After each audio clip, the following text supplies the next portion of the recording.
আমরা আইনে সঠিক যে বাস্তবায়ন সেটা আমরা করতে চাই। সুতরাং খেলাধুলা রয়েছে, আমাদের জনগণ তৈরি আছে, আপনারা ভয় করবেন না, কারণ জনগণ তৈরি আমাদের সঠিকভাবে সবাই কাজ করছে। যখন যেখানে যে বিপদ হচ্ছে, আজকে নারীরা সঙ্গীত, নারীরা রাস্তায় বেরোতে পারছে না, সেখানে মানবাধিকার লঙ্ঘিত হচ্ছে। এই মানবাধিকার লঙ্ঘিত হওয়ার পরে আমাদের যে বিপর্যয়, সামাজিক বিপর্যয়, সেই সামাজিক বিপর্যয় থেকে আমরা এই মানবাধিকার প্রতিষ্ঠান আমরা করতে চাই। আমরা নারীদের উপর ফিরিয়ে যেতে চাই, আমরা সাধারণ মানুষের পরিবার ফিরিয়ে যেতে চাই। আমরা এই সোনার বাংলাদেশ আমরা করতে চাই, যেখানে থাকবে না কোনো ভয়, যেখানে থাকবে না কোনো লজ্জা, সঙ্গীত হবে না। সুতরাং সবাইকে নিয়ে একটু মানবাধিকার একটা থেকে নিয়ে আমরা করতে চাই।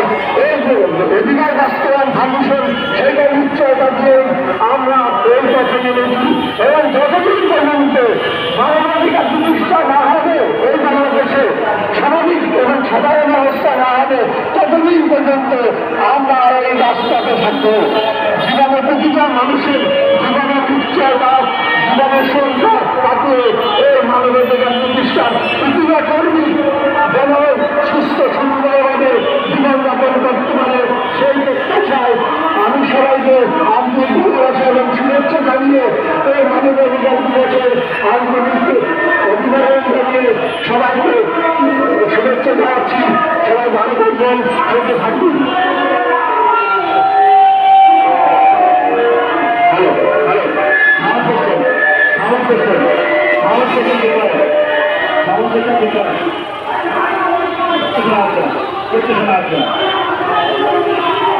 চারিদিকে মাইক সামগ্রিক দায়িত্ব নিয়েছেন, তিনি সামাজিক অপারেশন করেন। এবারে আমাদের মানবাধিকার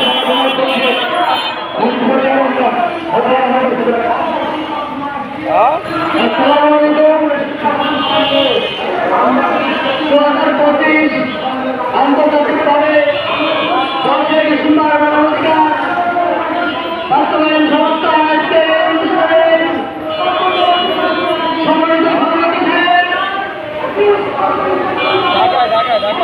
আজকে অধিকার বাস্তবায়ন ফাউন্ডেশনে উপস্থিত আছেন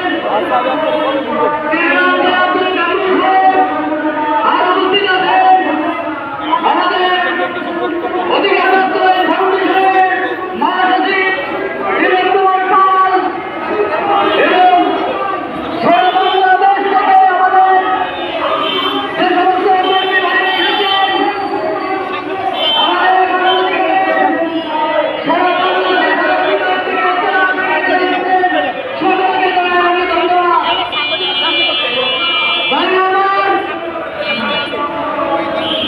আপনারা জানেন বাংলাদেশে যে মানবাধিকার প্রতিষ্ঠান আছে, অধিকার বাস্তবায়ন ফাউন্ডেশন মানুষের অধিকার আদায় করে।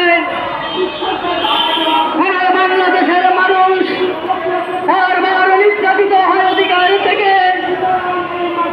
এই অধিকার থেকে যদি আর কোনো মানুষ বঞ্চিত না হতে পারে, লাঞ্ছিত না হতে পারে, তার জন্য এই জন্য হয়েছে অধিকার বাস্তবায়ন ফাউন্ডেশন।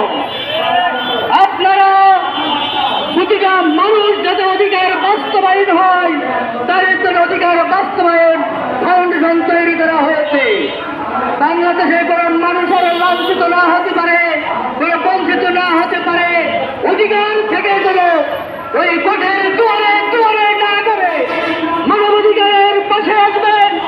আপনারা মানবাধিকারের সংস্থায় থাকবেন, মানবাধিকারের সাথে সবসময় আপনারা যোগাযোগ করবেন, আপনাদের অধিকার থেকে বঞ্চিত হবেন না।